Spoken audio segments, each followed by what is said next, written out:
మీడియాకు నమస్కారం. నా పేరు జిఎం భాష. టైలర్స్ డే ఈరోజు. టైలర్స్ అందరికీ నా ఒక టైలర్స్ డే శుభాకాంక్షలు.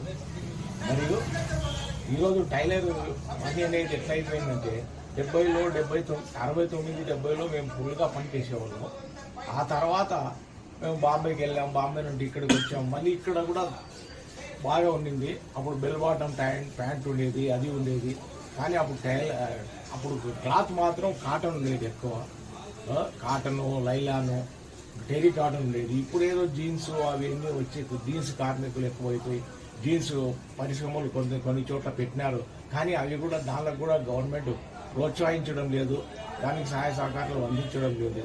ఈ మధ్యలోనే ఇప్పుడు పామిడి దగ్గర జీవానంద రెడ్డి గారు ఏమది పరిశ్రమ, ఆ పరిశ్రమని స్థాపించినారు. దానివల్ల కొంతమంది టైలర్లకు ఉపాధి కల్పిస్తున్నారు. ఆయన ఒక దాదాపు 800-900 మంది ఆయన దగ్గర పనిచేస్తున్నారు. ఇలాంటి పనులు గవర్నమెంట్ కూడా చొరవ తీసుకొని అక్కడక్కడ ఇవన్నీ పెడితే రాయదుర్గము అక్కడంతా కూడా టైలర్